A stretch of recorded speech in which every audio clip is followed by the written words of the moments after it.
Assalamu alaikum wa rahmatullah. ‘Yan uwa muna muku barka da warhaka.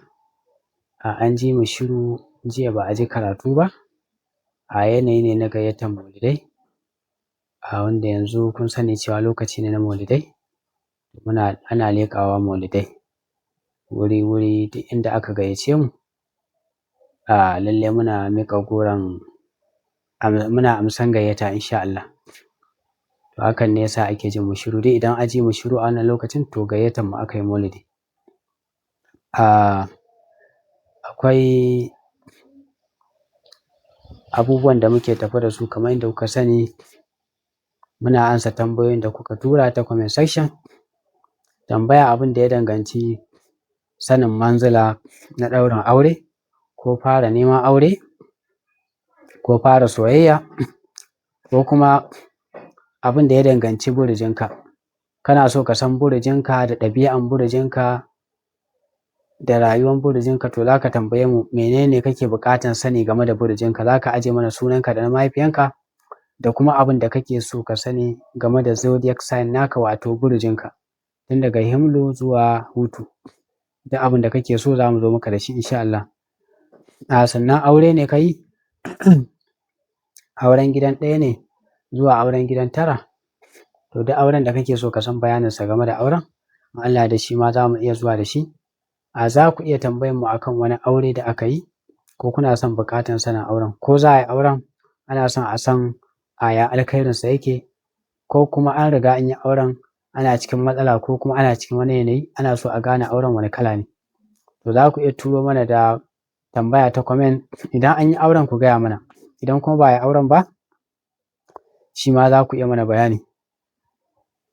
Sannan kuma a dinga mana liking da sharing da following.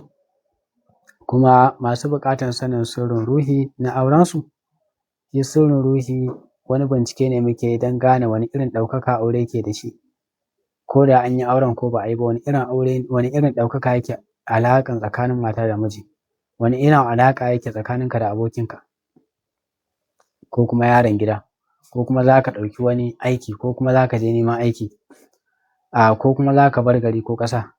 Akwai ɓangaren manoma masu buƙatar a ba su taimako na noma, shi ma in Allah ya yarda za ku iya tambaya a ba ku taimako na noma don samun ɗaukaka a harkar noma. Masu buƙatar fassarar mafarki za ku iya tambaya. Masu buƙatar fassarar tafin hannu kuma za ku iya tambaya ta WhatsApp, ku turo da hoton tafin hannunku don a muku binciken rayuwa. Masu buƙatar fassarar mafarki za ku iya turowa ta comment section don a ba ku amsa. Sannan masu buƙatar magunguna, abin da ya danganci basir, ulcer da duk wani nau'in magani da kuke fama da cututtuka, muna da magunguna daban-daban, kuma da maganin har na samun haihuwa da na planning, da maganin hakiya na jarirai wanda ake haifansu ake kiransa da belu. Wasu suna kira da ‘yar wuya idan ana so a muku magani don a magance wannan matsala. Sannan muna ansan talla ga masu so su ba da talla insha Allah. Sannan kuma tambayar mu na farko da muke da ita, akwai mai suna Salisu da ya turo da tambaya a comment section.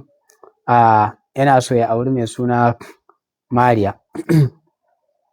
To ga shi dai auren bakwai ne, a ƙa'ida yana da kyau, amma yarinyar za ta wahalar da kai ne, ta ɓata maka lokaci, kuma ‘yan uwanta za su zuga ta akan ta rabu da kai. Ƙarshe ma dai wannan ko ka aure ta za a nemi a juya ka ne, wulaƙanci dai kala-kala.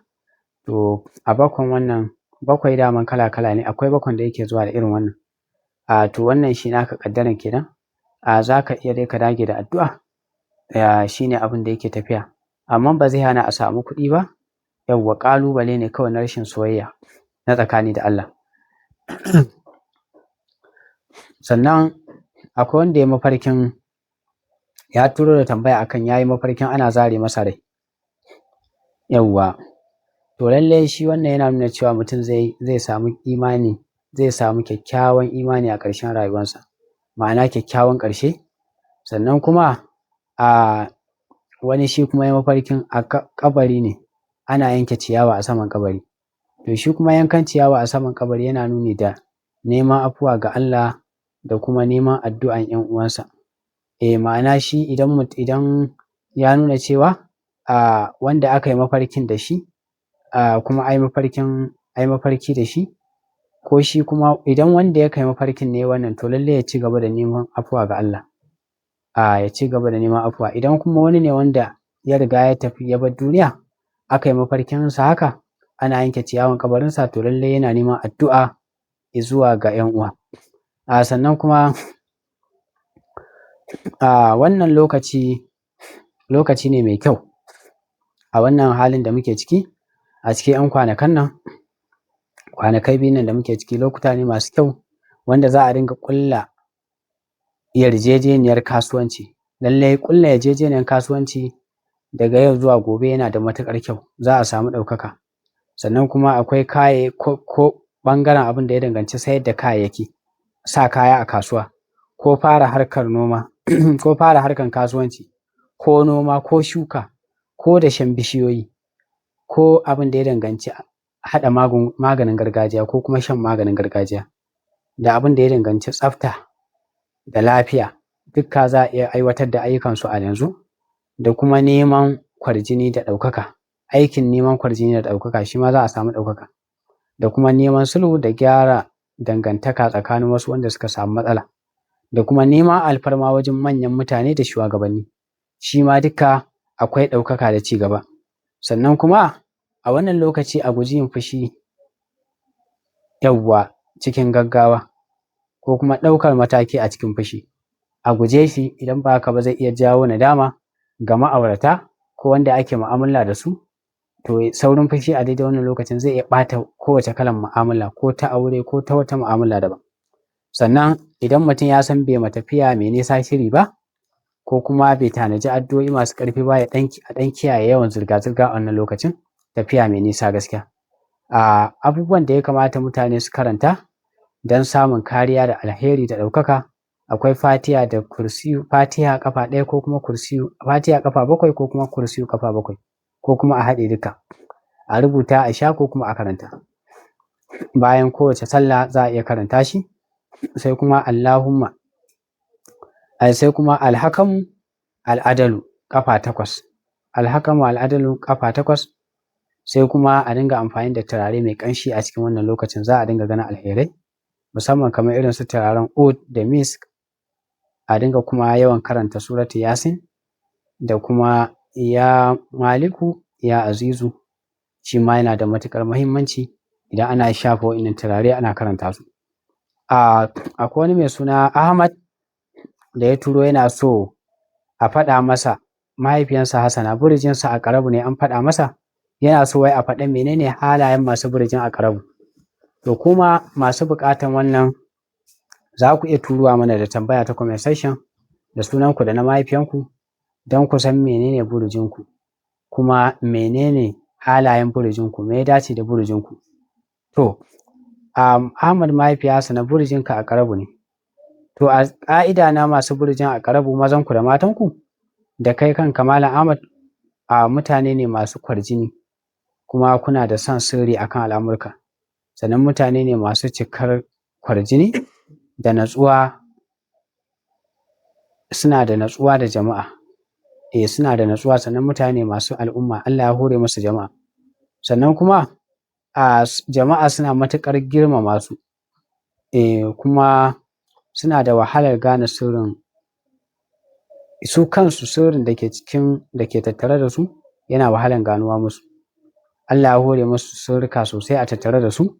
Sannan kuma mutane ne masu suna da kiyaye amana, yawwa suna da kiyaye amana, mutane ne kuma wanda ba sa son yaudara. Sannan kuma idan suka amince da mutum, suna tsayawa ne tsayin daka, tsayin daka. Malam Ahmad da kai da duk wani masu burjin a ƙarabu maza da mata haka kuke, ɗabi'anku ne wannan. Sannan kuma kuna da riƙo, yawwa idan an muku sharri kuna riƙewa a zuciyanku don ku saka, idan an muku alheri kuna riƙewa don ku rama, idan an muku sharri shi ma kuna nan kuna fako ku samu fagen da za ku rama. In ma dai ba ku rama ba to abin baya bari muku zuciya, amma fa in sun samu dama sukan rama ko da ba ta sigan da aka musu muguntan ba. Sannan kuma mutane ne wanda ba su da saurin yafiya, kamar yadda muka faɗa idan aka musu abun da bai dace ba, idan aka cuce su. Sannan mutane ne masu kaifin basira, masu kuma hazaƙa da hangen nesa, shi yasa ake so su zama likitoci, malaman taurari da kuma malamai ma'abota research na ilimai haka, da kuma wanda masu aikin ɗamara post irin sojoji, 'yan sanda, ana so su zamo irin su DSS, to ana samun suna kawo ci gaba sosai a harkar tsaro. Yawwa da yawa idan suna zargi, to da yawa zarginsu yakan zamo gaskiya. Mutane ne wanda zargi zai wahala su zargi abu ka ga ba haka yake ba. Sannan kuma a launi na tufafi za ku yi amfani da red color, ja kenan, ko kuma brown ko yellow ko golden. Yellow ina ga shine kalan golden ne, yellow daban ko golden, da dai yellow da golden ɗin in ma duk ɗaya ne to duk dai naku ne. Namban sa'anku kuma shine namba 8, za ku yi amfani da account number ko kuma namban waya mai 88 a ciki, in Allah ya yarda za ku dinga ganin buɗi a rayuwa. Wannan shine, wassalamu alaikum warahmatullah.